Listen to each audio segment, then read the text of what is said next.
Welcome back to the Do Brand You channel here, and I'm very excited to have another guest all the way from California, Los Angeles. So a warm welcome, Whitney. Thank you for having me. Yeah. I can feel your warmth all the way on the other side of the world. Yeah, that's because we're in summer over here.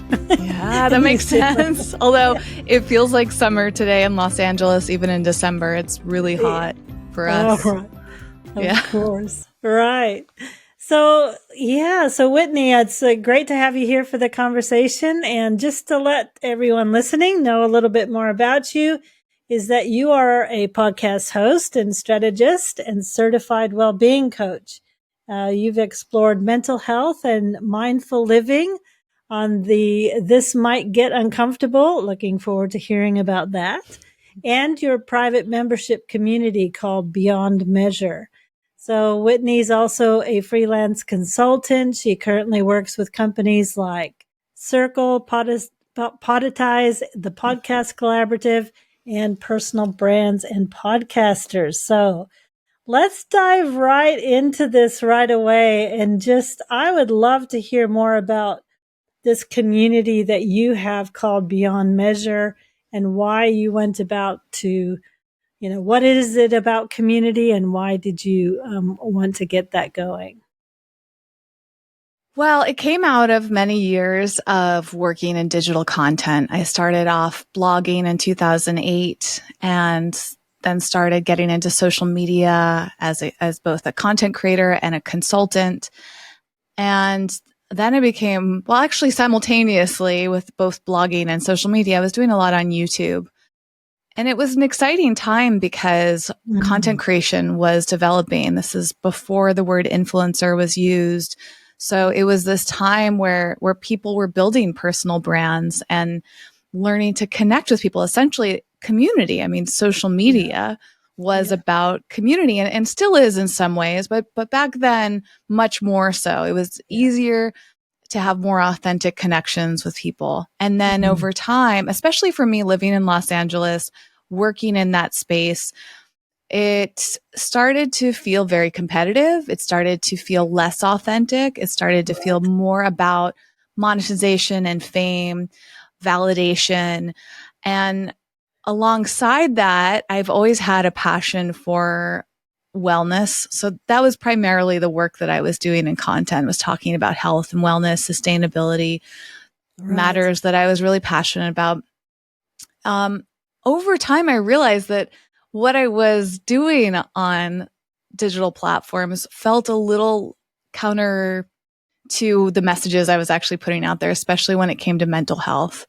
So when I started my podcast, This Might Get Uncomfortable, which really centers around mental health and mindful living, I started to recognize that the things that I was trying to get across message-wise were not really in alignment with how I was creating content outside of podcasting. I'm still very much in alignment with podcasting, but I came to community building through realizing that what I really wanted was community. I didn't really care that much about notoriety, fame, all these standard metrics of success. So the name Beyond Measure came from this idea that our worthiness is beyond measure, our value is beyond measure. And so instead of that world I was in for so long, always revolving around metrics, like how many followers you have, how much money you make, how successful you are, I really wanted to build a more grounded community experience that wasn't about those things. That's so cool. How are you finding now that, like, with content creation? So are you still involved in it as much, or it's really focused now on community? Well, definitely with podcasting, I've been publishing episodes of my podcast consistently every week for 4 years now. And I consider that content, even though I think a lot of people think of content as YouTube and social media, which I don't do much at all anymore. I put that all on pause a few years ago. And then as you were reading in my bio, in my introduction, I've been working with other content creators. So I feel like I'm surrounded by content just in Right. very different ways than I used to. And I Yeah. feel like it's a whole different relationship with it now. Yeah. No, I mean, even myself with the do community that I have, I've found that as I've moved into community, that it's, yeah, the focus of the content is not on the outwardness of the message, but on the messages that come through conversations within the community. Yeah. Yeah. Yeah. So Yeah. I know a lot of people that do listen to this channel as well, and personal brands, and you have a lot of experience with that. Are you finding that there's more and more people are gravitating towards wanting to build communities? Yes, except most people don't fully understand how, which is one of the reasons I started working with Circle, not only as a community member and builder on there, but I joined their team as a team member. So I'm on both sides of the Circle Yeah. world at this time. And that's because I've been a huge fan and Yeah. advocate for that platform. However, I realize that a lot of people are confused about how to build community. So Right. the work that I'm doing within their team is actually helping educate community builders. That's how you and I met, Yes. through some of that work that I'm doing within their own community. And I'm just so excited because I want to Yeah. learn how to help others build community. And I've realized there's still a big knowledge gap there. So to answer your question, I think people want that. They just don't know how.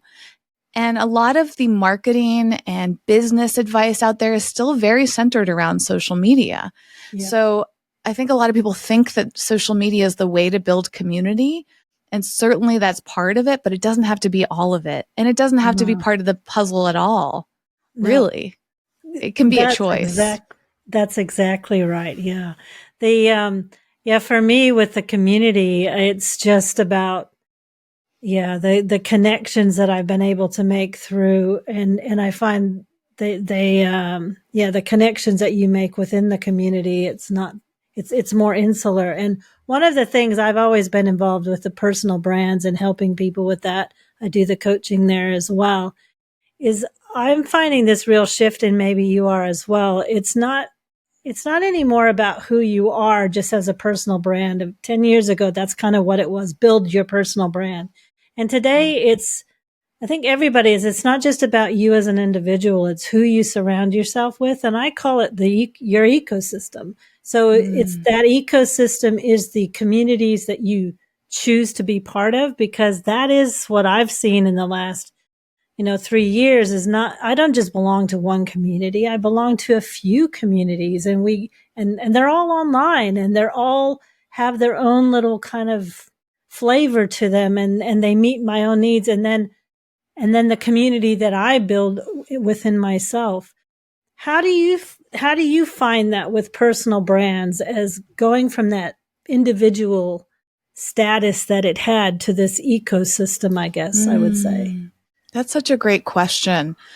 And I feel like that's still that transitionary period that we're being offered right now to Yeah. participate in, is that we also need to understand what community means. And I don't take that word very Yeah. lightly. Sometimes I think I use that word when it's not really the best definition. So I've spent the last year or so trying to educate myself more on what does it really mean to build a community, and not just to throw it around, Yeah. because I think social media, as we mentioned, can be viewed as a community, but you have to be intentional to build a community, to have real Exactly. community, Yeah. to understand what people really want and need from one another.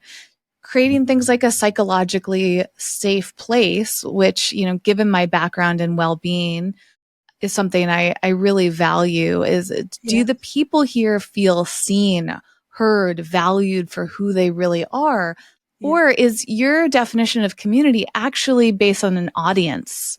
And this Yeah. is something in the last few years that started to come up more in the evolution of content creation, was the difference between this triangular model where you would have a personal brand at the top of the pyramid, and everybody else would be like their Right. followers and their buyers and like people in the audience watching somebody up Yeah. on a stage on a platform, versus more of the circle, right? Just like the Yeah. platform circle we've been talking about, that circular idea of everybody there is contributing to the same thing equally, ideally, or Yeah. maybe there's somebody who's more of a facilitator and a leader, but they're not there to be the main figurehead. And that's how I've viewed it over time, as I don't want people to come just because of me. I want people to come to a community because of the other people there and the whole feeling that they get Yeah. from it. And I think that's a shift that we're seeing, and I want to see more of. Yeah, for sure. For sure. Can you kind of talk a little bit about to someone? I know there's a lot of people that that listen here on the channel that they're thinking about community. It's something that they want, and they are trying to shift from this concept that we've had of that social media pushing the content out there, because that's not what community is either. It's not setting up a space to push more content. But how can people kind of shift that over? And I think one of the problems is it's not like they're going to all of a sudden open the doors and all of these people are going to flood in. So how do we move from that, the number of followers that can be large, to building community, which what I always have loved in Circle, I started back in 2020 with Circle, is to start think of it as a dinner conversation. And that's how I build my community.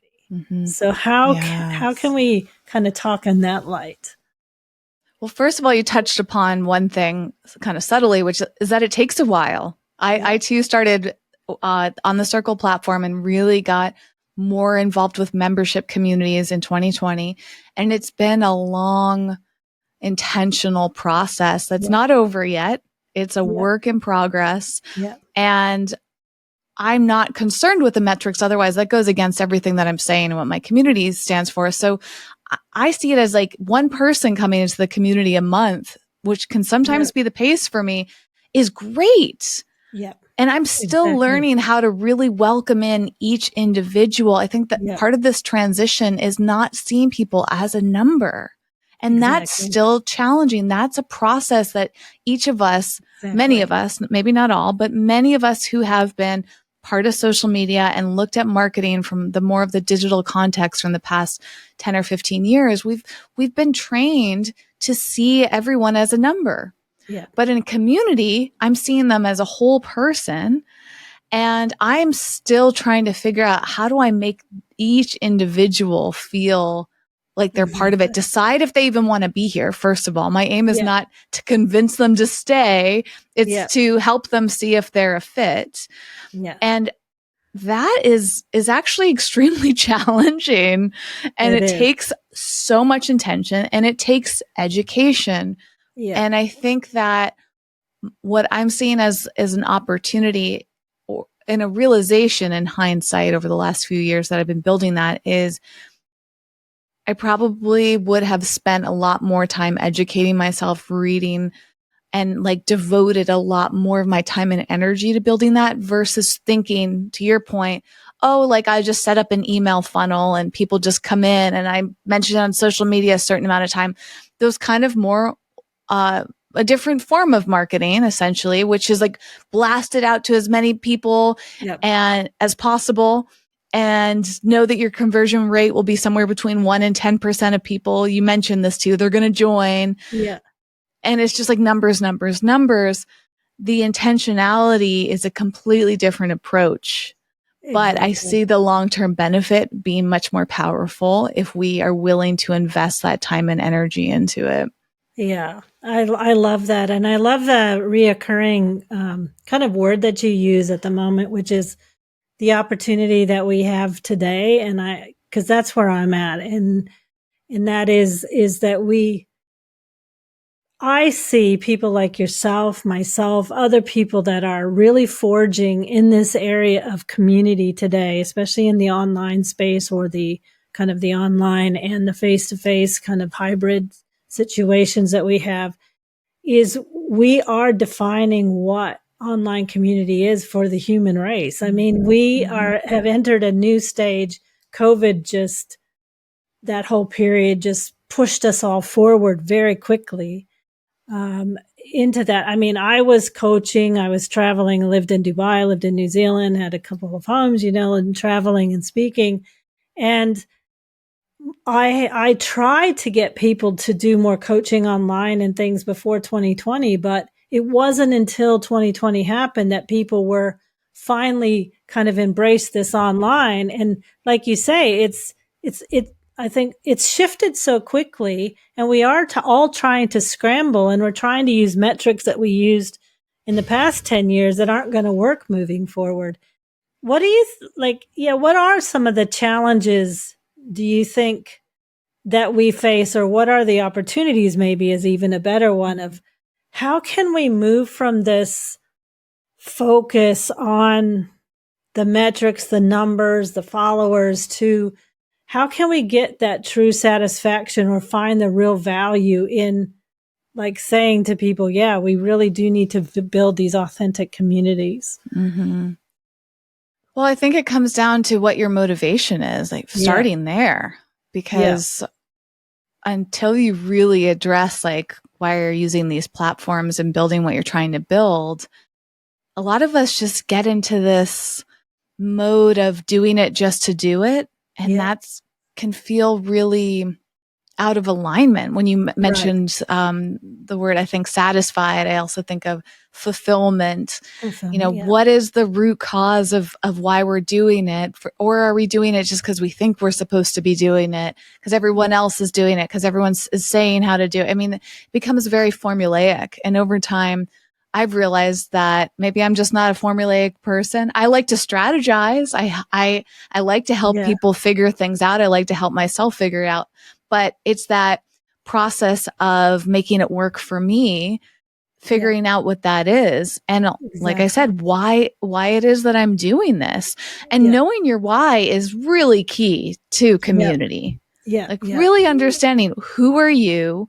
What are you here for? And why would somebody else want to join you? And a lot of people do not know how to articulate that. It's hard in general to do that in marketing, but marketing, there's a phenomenal book and reference point called Start With Why, by Simon Sinek. And he wrote this book many years ago. But it's still extremely valuable. And he explains why the word why is so crucial to building a business that really connects with people. But I think it's also important to look at this as, is it for business, or maybe this is more of a personal passion? Just because you build a community doesn't mean you're trying to make money from it. And so that's the very different approaches. Maybe it's a hobby, a passion. I mean, people have plenty of communities. In fact, I think the word community is often rooted in more of a personal experience than professional. And I think it's important to treat them differently, or look at it as like two circles that might have an overlap point, where there's some approaches that work just for business, some just for personal, and sometimes there's a crossover. But until you get really clear on what you're trying to build and why, it's hard to even identify what goes in those different circles. Here I am with the circle reference again.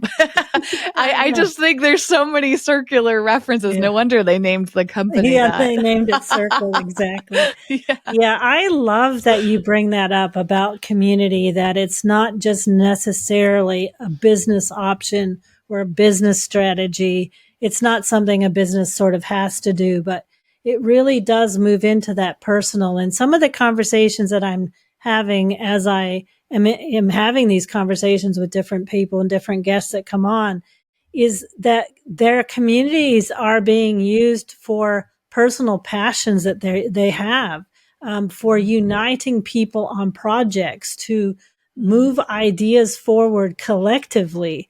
And I love that. And I think, again, I go back to this word that you use is the opportunity that we have to define what community is. And I think we all are trying to do that. And it's conversations like this that help us to realize, that community I mean, it can be such a personal thing, and there's people out there doing such great things with the community.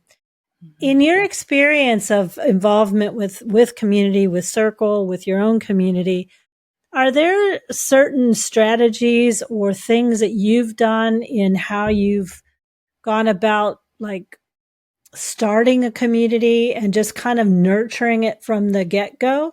Mm. Well, probably the biggest impact is the personal touch. When Yep. I was first starting to put more intention into my community Beyond Measure, I started this right around the pandemic, or the beginning of the pandemic, I should say. And I remember back then, one idea that came to me was to send personal videos to each person that I forget how I even did this. It was somehow connected through my newsletter. And I think I sent a newsletter that invited people to reply, and a lot of them responded to the email in writing. And instead of writing them back, I recorded them a video response to that. And I remember how amazed people were that I did that. Wow. And that was part of how I really started to get to know the people that I wanted to be the founding members of my community. And then I started inviting people in and saying, "Hey, I'm experimenting with this. Do you want to come check it out and see how it is?" And a lot of people said yes. And again, not that many, but for me, the number didn't really matter. But people that really, I think it felt like a lot because they gave a lot to me.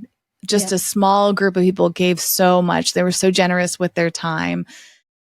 I also realized I didn't really know what I was doing. I was fumbling around. I still feel like I need a lot of clarity 3.5 years later. And that's okay. I think that's the other message I want to give too. I've recognized throughout my entire career and all the different facets of online work that I've done, you actually don't need to have much figured out. I think there's this myth that you have to have this perfect strategy. But I have tried countless strategies, and even when I follow them to a T, they don't necessarily work out any better than when I just guess, when I experiment, when I play around. Yep. And so I think that's part of the message I have within Beyond Measure. Beyond Measure was designed to be very authentic, and authentic for me often means experimenting and being messy, maybe not super clear. And that in itself actually attracts people that understand that and turns off people who don't. You know, some people come in the community and either they're lurkers and I never hear from them, or they leave. And instead of taking it personally, I've just tried to think, you know what? They came in and right now it's not for them. That doesn't mean that they won't come back. Just maybe right now, the lack of clarity, the messiness, or whatever other format they're seeing doesn't work for them. And that's okay, because this is the true expression of where I'm at with my community right now. Yeah. Yeah. No, I love that. I love that, how you can explore that. I mean, just sharing kind of a similar situation is, so I started the Do community, and then last year, my daughter and I, we published a book called Where Are You From? It's a question that challenges identity in our culturally blended world. And it's a conversation really between a mother and a daughter of how we have found our identity living in different countries, and how we're not just one person. We're not just from one place. What was really interesting, I mean, she was only 24, 25 at the time, but when we were ready to publish last year, she said, "Mom, you know, this book is our story, but if we really want to understand other people's story, then we need to listen." And she said, "So can we start a community?" And I, you know, like you say, you don't have to know where it's going to go. And so we literally just started, and every month we had to share your story from somewhere in the world, and because we had people that came in to support and had special sessions and socials, and it's just grown. And now she's at a stage where she wants to change it, but she's not sure. So she's taking a little time off to see where it's going to go. And that's what I love about what you talk about, is that it's just this learning process. And that it community evolves. It's a living thing. And I think of like here in New Zealand or even, places in the US, you go to these small towns and they'd be vibrant small towns. And then some of them just turn into almost nothing. And yet, Mm. like I was born in Denver and that was a trading Oh. post at one stage, one Yeah. stage in life. And now it's a huge city. So we don't, yeah, some Wow. things will grow and that, and some things won't. But do Hmm. you find, I mean, in your connection with other communities, like, how would you talk about like different sizes of communities? Because sometimes I think we have to have so many members, but it's not the case, is it? Absolutely not. But it all depends on your goal. Again, Yeah. like really getting clear on why you're building this community to begin with. It's hard to run a big community, Yes, it by the is. way. It's very demanding. Communities often have Yeah. managers within them. And this Yeah. is the thing that a lot of people don't fully realize until they get to a certain point with anything you build is the bigger something becomes, the more Yeah. it takes to manage. And you usually can't do it all on your own. So you need to bring other people. And once you have other people involved, like managing teams is a skill in itself. Exactly. And I've been part of a lot of teams. I've been part of a lot of communities, projects, like just so much. And there are some things that are really well managed and other times not. Yeah. And sometimes you can actually work through the poorly managed systems. Sometimes you can figure it out together. And sometimes if you don't know how to lead and manage things, it's a complete disaster. So Yeah. that's another big thing I am an advocate for is before you try to grow really big, make sure that either you're a really good leader, facilitator, manager, at least one of those, but probably all three. And if you can't be all of that, you need to start bringing people in that can support you with it before you even grow. Because Yeah. even at the small size of my community right now, I feel often like I don't have enough bandwidth to manage it all. And I Yeah. don't necessarily want to because I don't want it to be all about me. Yeah. So Yeah. bringing in team members is a beautiful way to build community because other people get to share their input. Other people are there. So the community is demonstrating within itself that it's not all about one figurehead. It's about many people contributing to make it a success. Yeah. And so numerically, I mean, there's nothing wrong with any size, whether it's big or small, whatever size it is. To me, Yeah. doesn't matter because of the philosophy of beyond that measurement. It's really, does it serve you and your goals? Does it serve the community? Yeah. Is having more people beneficial to everyone involved? If so, then grow it. Yeah. But you really, I think that foundational side of it is the number one thing to consider before you try to grow is Yeah. can the structure of it serve people in the way that you really want to serve them before you start inviting other people in? And you can Yeah. think of this very literally going back to like your Denver Yeah. reference. In order for that city to grow, they had to build the infrastructure for that city to Exactly. thrive. If they didn't Exactly. do that, it would be a complete disaster because people would not be living the way that they wanted to live. So that takes a ton of time and effort and collaboration and experimenting and on Yeah. and on. What So I bigger is love not about always better, right? No, it isn't. Again, another, just a theme that keeps resonating here. It is so inspiring for people that are thinking about community and building their own community is, yeah, it's kind of like what you're saying is just be, be willing to just try and just see how it goes and see what works and see how it's going to work for you. But think about it staying small for quite a while. That's something that I also really Mm, advocate is just don't worry about that. I mean, even with the mhm, starting of my community, it was, I've had a lot of events every month because I wanted to create what I considered a heartbeat through just Zoom conversations. And, in the 3 years, I never showed up by myself. Sometimes there was only mm, one, a lot of times two, maybe two or three people that would come. But when you don't put a value on the number and you just put a value on the connection, a lot of Yes. times, those smaller numbers build greater connection. And that's Mm-hmm. what I love. Yeah. I was going to ask you, you are very much into mental health, and if you'd like to share even more about the podcast that you do, but how do you live a balanced life in what you do, especially as a community builder, as you know, you're working in your own business, you're coaching, you're doing all of these things. How do you're living in a busy city, so that takes time as well. How do you live a balanced life in what you do? Mm. That is always fluctuating. I mean, Yeah. that's a huge part of my identity. I would say it's important to acknowledge like some of us just naturally fall into certain ways of living. And for me, I've always been very drawn to psychology, to health, to Mm, wellness, practicing that my whole life. And a lot of my decisions are driven by that. That's part of my values and my ethics, like all of those things are core mm, components.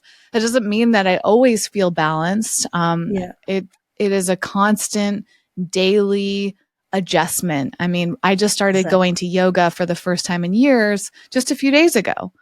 And I've always loved, well, since I started yoga probably about 15 to 20 years ago, um, I really enjoyed it. It really feels good, but I'm not always in the practice of going to yoga. I'm not always in the practice of eating the way that makes me feel Right. good. I'm not always in the practice of sleeping. Like, I have so much knowledge about health and wellness. It's still extremely challenging. Yeah. So it's just that ongoing noticing. I think awareness is the most important thing. One of the primary steps to feeling balanced is just checking in with ourselves and deciding what works well for us. Because again, the health and wellness space is full of cookie cutter advice of one size fits all approaches, which I am not an advocate for at all, because I know firsthand that something that works well for other people will not work for me. And if I set myself up for that comparison of trying to do things the way other people are doing them, I'm actually getting further away from my own wellness because I'm losing touch with who I am. So if Exactly. I'm aware of like, what do I need right now? This is something I hear in yoga a lot. My teacher yesterday said at the very beginning of class, like, this is your moment to check in on your body. How does it feel right now? And a lot of us don't even do that. A No, lot we of us don't. don't even notice we're breathing. Like a breathing Exactly. exercise to me is one of the most powerful things. Often I use this in my coaching sessions as like, remember to breathe, take a deep breath, change your breath, notice your breath. And like that advice alone can change your entire state, literally and figuratively. Yeah. And I think if we can just draw a little bit more awareness to ourselves, it also helps us become more aware of other people. And Yeah. I'm so grateful for the work that you did with your book, because the last few years I've become more and more passionate about inclusivity, diversity, equity, Yeah. really learning about all different types of people, and staying aware is something I don't just want to practice for myself, but I need to extend that externally. Yeah. And I think that external awareness also helps our community so much and draws in new people, makes Yeah. people feel more comfortable about Yeah. joining a group, is saying like, you're welcome here because I'm aware that you exist. You're Yeah. welcome here because I'm aware of your needs, like really considering these things. So Yeah. it has a ripple effect, that awareness and that balance. Yeah, and I you talk about that, and I we go back to this whole concept that we have such an opportunity now of this again building community, and that it's just that we've never had this opportunity in the world where we can connect globally so well, and like you say, there's never in the world in a history of humans been this need to really understand. One of the things I've built my community on is the concept that everybody wants to be heard. Yep. And if you realize that everyone wants to be heard and you give them a space to be heard, then you create community just that way by allowing them to be heard. And it's just so powerful.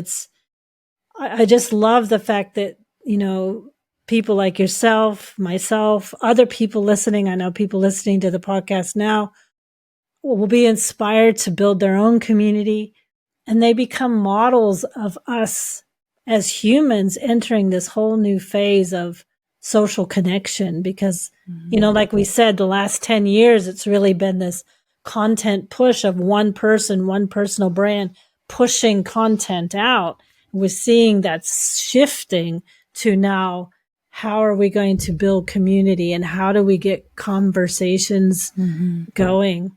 Your podcast is called This Might Get Uncomfortable. What kind of topics do you cover in that? Anything uncomfortable. I love that. Well, the format is that I alternate between episodes where it's just me talking and sharing about life. I actually record those episodes live in my community. So it's usually a weekly thing that I do. I go on Zoom. I invite anyone in the Beyond Measure community to join live just so that they can feel like they're part of it in real time. They can ask questions. They can contribute. I've had Beyond Measure members on the show. I've done all different formats with that. And then the other episode format that I use is having guests on. So very similar to what we're doing. I have conversations with somebody who I'm interested in, like that has something to teach me, and hopefully the listeners. Like I mentioned, I've become very passionate and interested in social justice and really trying to educate myself and learn from people. Sometimes I seek out people that have very different perspectives than me, and I try to learn from them. I've just been on a mission to learn from people from all different walks of life, all around the world. And that in itself is a bit of a challenge. I've really had to kind of branch out. I've had to get very clear on the message I'm trying to put out, the type of people that I want. It's a complex thing, but it's essentially we end up talking about things that often are uncomfortable because they're unfamiliar. And the show comes out of that idea that the growth is outside of our comfort zones. And I'm personally very comfortable getting uncomfortable. There's few things that make me uncomfortable. But I've noticed that either my guests will get uncomfortable with my questions sometimes, or maybe the listeners get uncomfortable. And so the whole process has been really fascinating of exploring discomfort, sometimes very directly and sometimes indirectly, just through the topics that come up. I love that. Well, we're about out of time now. Whitney, it's been absolutely fantastic to have this conversation with you. And you've inspired me about how exciting it is, the times that we're living in, and how important community is, and how it's really okay just to not always have it all together. We have to always keep trying to get it right. And we find our way, but keeping the connections and the conversations going really is helpful. Yes. Do you have a special word that you use or a quote that you can share with us? Ooh, I love that question. Gosh, I'm a lover of words. Reading is one of my absolute favorite things, and I'm sure if I racked my brain, some things would come up. But I will share a word that I have really focused a lot on in 2023 is honor. And this came out of some therapy sessions. I had this wonderful therapist I was working with. And at one point he was talking about how he really wanted to see me honor myself more. And it really gave me a lot to think about. So it became probably my word of the year. And I try to tune into ask myself, how can I honor myself more? But that extends into this whole conversation. How can you honor others more? Exactly. So that's the word I would choose for the answer to that question. I love that. And I love that although this will be posted out in 2024, so a great inspiration for people to, if you don't have a word for the year, to find one. I know I try to do that myself. I'm thinking, what will mine be for 2024? Do you know yet? If you were to guess today, what would you pick? I would pick the word conversations. Is really, I really want to focus, but I want to explore. I really want to be intentional about conversations, not just within a community, but with everybody I have, and giving people the opportunity to be heard. I want to listen. Yeah. Well, you've done a beautiful job with that today. I'm honored to have had a conversation with you and be listened to and to listen to you. I mean, the reciprocal nature of what you do in this format is tied into everything we've discussed. Yeah. Yeah. I love it. So for those listening, I'll have all of Whitney's notes right below, so you'll be able to get in touch, follow her podcast, check out her community. And thank you so much for coming on and having this great conversation. My pleasure. It's been an honor. Thank you. Very good.